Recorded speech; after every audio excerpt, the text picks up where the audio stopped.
मुंबई बँकेचा गोलमाल झी 24 तासनं दाखवल्यानंतर आता या गैरव्यवहाराची झळ बसलेले अनेक पीडित समोर येऊ लागलेत। मुंबई बँकेने दिलेल्या बोगस कर्जानं चेंबूर इथल्या एका 95 वर्षांच्या वृद्धेला कसा नाहक त्रास सहन करावा लागतोय, पहा रिपोर्ट। मुंबईतल्या चेंबूर इथं राहणाऱ्या या आहेत 95 वर्षांच्या शांताबाई बर्वे।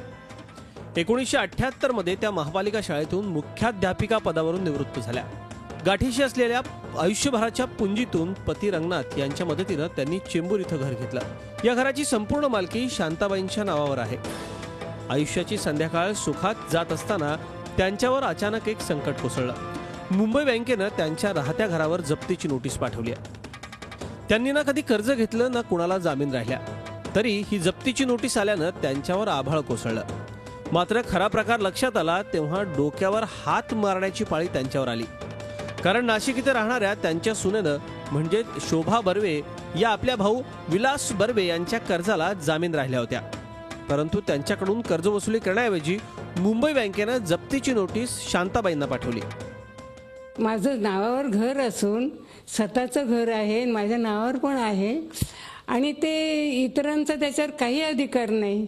त्या शोभा बर्वेने काय म्हणून ते कोणाला दिले आणि ते बँकेने काय म्हणून घेतलं, कोणत्या याने घेतलं, बँकेने मला विचारायला हवं होतं। मग मी बँकेला नोटीस पाठवलेली आहे आता वकिलामार्फत की हे कोणत्या तऱ्हेने तुम्ही घेतलं, आणि मग मला नोटीस पण पाठवली परत त्यांनी।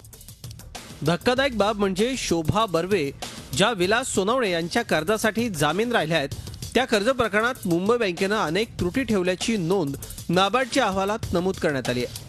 कोणतीही ओरिजिनल कागदपत्र न घेता तसंच अगोदरच दुसऱ्या संस्थेचं कर्ज त्या फ्लॅटवर असतानाही बँकेनं पुन्हा त्याला तारण कर्ज दिलं असल्याचंही नाबार्डच्या अहवालात नमूद आहे।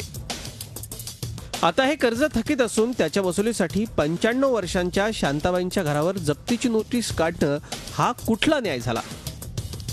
आमच्या भावाची मिसेस शोभा बर्वे ही जामीनदार होती विलास सोनवणे यांना, आणि विलास सोनवणे यांनी आज ते पैसे पेड न केल्यामुळे शोभा बर्वे जामीनदाराला त्यांनी नोटीस पाठवली। आता बँकेने ही जामीनदार कशी राहिली हाच आम्हाला आमच्या सर्वांना कुतूहलाचा विषय आहे।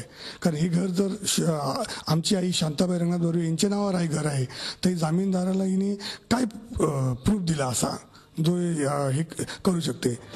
झी 24 तासनं मुंबई बँकेतलं गोलमाल उघड केल्यानंतर अशी अनेक प्रकरणं झी मीडियाकडे येत आहेत। मुंबई बँकेतल्या कथित गैरव्यवहाराचे बळी ठरलेल्या शांताबाईंसारख्यांना न्याय मिळण्याची गरज आहे। प्रशांत अंकुशराव, झी मीडिया, मुंबई। झी 24 तास रहा एक पाऊल पुढे।